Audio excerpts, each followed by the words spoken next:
आपने बड़े बुजुर्गों से और किताबों में जैसा देश वैसा भेष नामक मुहावरा बहुत बार सुना होगा।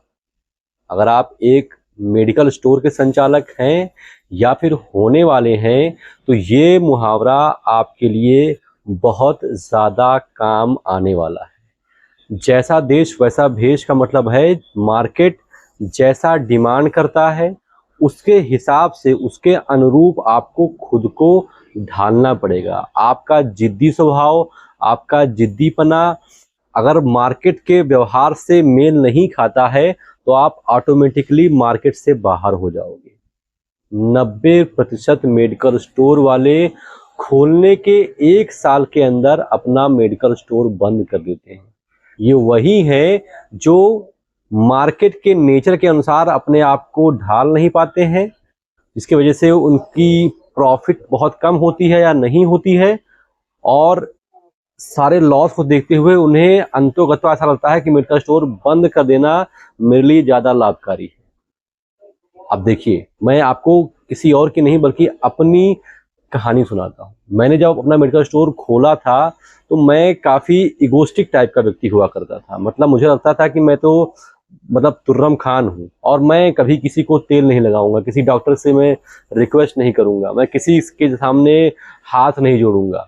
मैं अपना काउंटर पर बैठूंगा, रेंज बढ़ाऊंगा, जिसको दवा लेने का गर्ज होगा वो मेरे पास दवा लेकर के आएगा, मुझसे दवा मांगेगा, मैं उसको दवा दे दूंगा। मैं किसी डॉक्टर, किसी वार्ड बॉय, किसी नर्स, किसी अदर जो है उनके सपोर्टिंग स्टाफ, इन सबको मैं तेल नहीं लगाने जाऊंगा।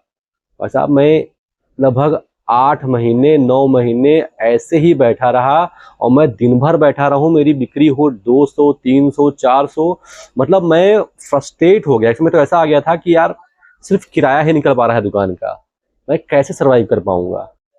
उसके बाद मैंने कई लोगों से राय ली, कई लोगों से बात की, तो मुझे लोगों ने कहा कि मेरे भाई, जैसा देश वैसा भेष करना चाहिए आपको। मेरा जो मार्केट है, मेरा जहाँ मेडिकल स्टोर है, वहाँ पर सरकारी अस्पताल खुला हुआ है। उस अस्पताल में कम से कम 10-12 डॉक्टर्स बैठते हैं, और यहीं बगल में मेडिकल कॉलेज खुल रहा है। अब जो मेरे बगल वाले मेडिकल स्टोर हैं, वो सब जाते थे, डॉक्टर साहब से बात करते थे, सेटिंग करते थे, और डॉक्टर साहब सीधा उनके मेडिकल स्टोर का नाम का बता करके पर्चा भेज दिया करते थे। तो वो लोग अपना दिन भर में अगर 10-12 पर्चा भी ले आए, तो उनकी सेल आराम से 15-20 हज़ार रुपये हो जाया करती थी। और मैं वहाँ पर, जहाँ पर मेरे कॉम्पिटिटर बैठ के 15 रुपये की बिक्री कर रहे थे, मैं वहाँ पर बैठ करके 300, 400, 500 की बिक्री कर पा रहा था, क्योंकि मेरे अंदर एक ऐंठन थी फालतू की कि मैं किसी से रिक्वेस्ट करने नहीं जाऊँगा, मैं किसी कस्टमर से रिक्वेस्ट नहीं करूँगा, मैं किसी डॉक्टर से रिक्वेस्ट नहीं करूँगा, मैं किसी वार्ड बॉय से रिक्वेस्ट नहीं करूँगा, मैं किसी का तेल नहीं लगाऊंगा। और 8-9 महीने में इतना बुरा फ्रस्ट्रेट रहा कि लग रहा था कि दुकान बंद करनी पड़ेगी क्या यार। इससे अच्छा तो मैं जब मेडिकल रैप हुआ करता था, एमआर हुआ करता था, तब मेरी अच्छी इनकम होती। मैंने क्या कर दिया यार, मैंने एमआर की जॉब छोड़ करके ये बिजनेस खोला, ये तब इसमें तो मेरा हालत ख़राब हो जाएगा। उसके बाद जब मैंने चीज़ों को एनालाइज किया, फिर मुझे लगा कि यार मेरा जो ईगो है वो मुझे मार डालेगा। फिर मैंने फैसला किया कि ईगो को डालो जेब में, डॉक्टर साहब से मिलो। हालाँकि ऊपर वाले का आशीर्वाद था कि मैं पहले से मेडिकल रैप था, तो मुझे डॉक्टर्स से कैसे बात करनी है, उनको कैसे कन्विंस करना है, इसका आइडिया मुझे पहले से था। और मेरे कुछ जानने वाले थे जिनका डॉक्टर से परिचय था। मैं गया, डॉक्टरों से बात किया, 3-4 डॉक्टरों से बात हुआ, और एक डॉक्टर का 10 पर्चा, 5 पर्चा, 8 पर्चा आने लग गया। और अब जहाँ पर मैं 400-500 की बिक्री करता था, वहाँ पर ईश्वर के आशीर्वाद से अच्छी खासी बिक्री कर लेता हूँ। तो इस जो मैंने आपको पूरा सार बताया, उसका कुल निचोड़ यही है कि मार्केट की जैसी डिमांड है, आपको उस तरीके से अपने आप को ढालना पड़ेगा। अगर आप इगोइस्टिक हैं, अगर आप बहुत ज़्यादा ऐंठन में रहते हैं, तो भाई साहब आपके लिए बिज़नेस नहीं बना हुआ है। ऐंठन आपका अपने जगह है, जब आप दुकान बढ़ा लीजिएगा, दुकान बंद कर लीजिएगा, तब अपना ऐंठन दिखाइएगा, चल जाएगा। लेकिन अगर आप मेडिकल स्टोर संचालक हैं, मेडिकल स्टोर खोलने वाले हैं, तो अगर आपकी मार्केट कहती है कि आपको डॉक्टर से मिलना पड़ेगा, डॉक्टर से मेल खाना पड़ेगा, डॉक्टर साहब पर्चा देंगे तो आपका काम नहीं चलेगा, तो आपको उस पाथ को फॉलो करना पड़ेगा। और डॉक्टर से कैसा शर्माना मेरे भाई, डॉक्टर को तो धरती का भगवान कहा ही गया है। आप नहीं जाओगे, कोई और जाएगा। लेकिन डॉक्टर्स तो, अगर आप डॉक्टर भाई, मैं सोचता था कि डॉक्टर बहुत इगोइस्टिक होते हैं, लेकिन डॉक्टर साहब भी बड़े अच्छे नेचर के होते हैं। मगर अगर आप उनसे रिक्वेस्ट करोगे, तो वो आपकी बातों को समझेंगे और आपका सपोर्ट करेंगे। आप कुछ नहीं पा रहे थे, उससे अच्छा कुछ तो आप पाना शुरू कर जाओगे। हमेशा 0 से अच्छा 1 तो होता ही है।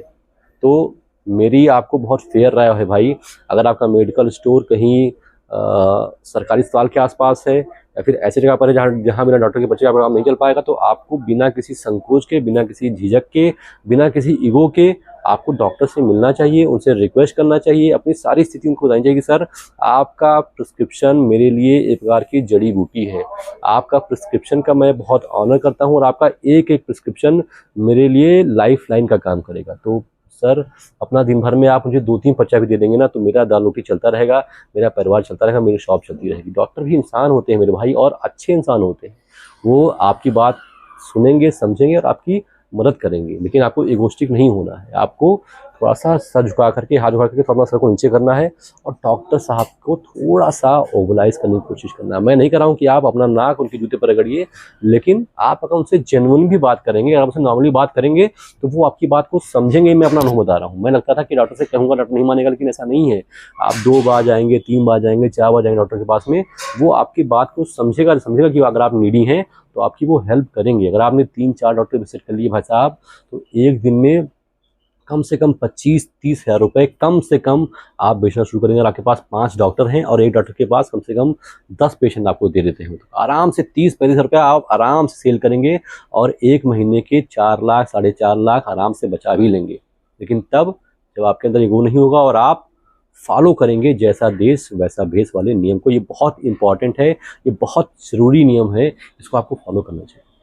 इसके अलावा आपको एक चीज़ और बतानी है कि अगर आप मेडिकल स्टोर खोलने वाले हैं, अभी आप पढ़ाई लिखाई कर रहे हैं, कहीं नौकरी कर रहे हैं, आपको नौकरी में मज़ा नहीं आ रहा है और आपको पढ़ाई करने के बाद मेडिकल स्टोर ही खोलना है, लेकिन आपको मेडिकल स्टोर किस तरीके से खोला जाता है इसके बारे में कोई आइडिया नहीं है, तो अब परेशान होने की आवश्यकता नहीं है। ऐसे लोगों के लिए ही तो मैंने एक कोर्स लॉन्च किया है जिसका नाम है शिवनीता मेडिकल स्टोर कोर्स। इस कोर्स में मैंने आपको बहुत सरल भाषा में बताया है कि मेडिकल स्टोर खोलने के लिए जो डॉक्यूमेंट्स लगते हैं वो कौन कौन से डॉक्यूमेंट्स हैं।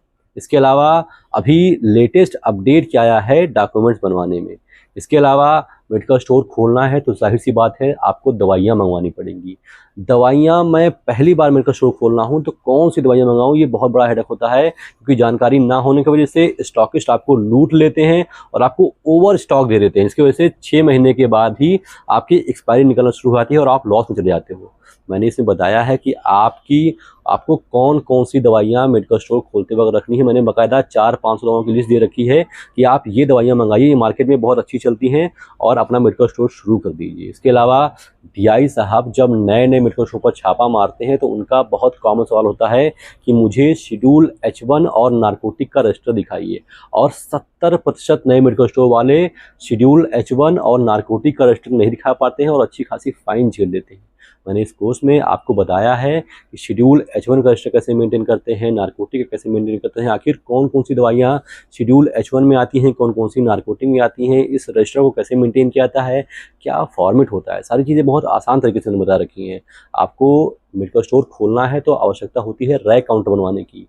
अक्सर मैंने सुना है लोगों से, जब रैक काउंटर बन जाता है तो वो कहते हैं यार ये कमी रह गई, वो कमी रह गई, ऐसा करना चाहिए था, वैसा करना चाहिए था। मैंने इस कोर्स में आपको बताया है कि वो कौन सी महीन से महीन चीज़ें हैं जिनका आपको रैक काउंटर बनवाते वक्त बहुत विशेष ध्यान रखने की आवश्यकता है। रैक काउंटर कितने रुपए में बनता है, कैसे बनता है, क्या लागत आती है, क्या बनवाई आती है, सारी चीज़ें मैंने धरातल स्तर पर उतर करके उस व्यक्ति का इंटरव्यू लिया है मेरे भाई जो रैक काउंटर बनाते हैं। इसके अलावा बहुत बड़ा हेडेक होता है कि डॉक्टर साहब का पर्चा कैसे पढ़ा जाएगा।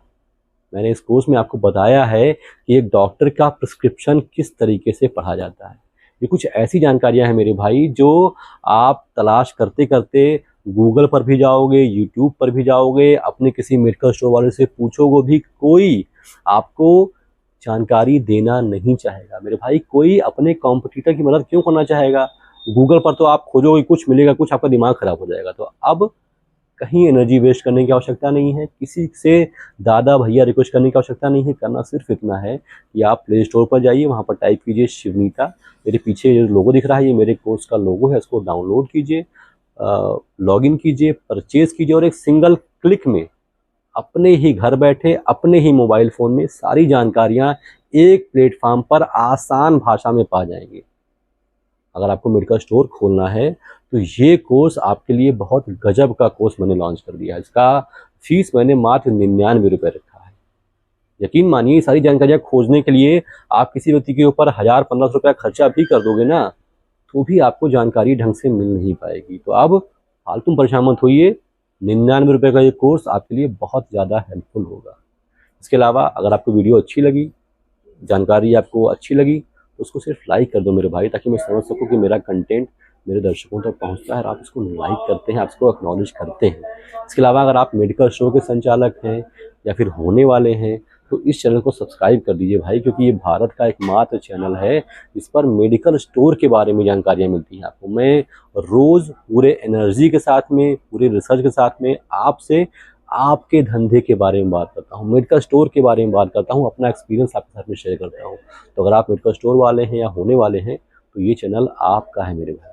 फिलहाल अभी तक मेरे साथ इतने धैर्य से बने रहने के लिए आप सभी दर्शकों का बहुत बहुत शुक्रिया।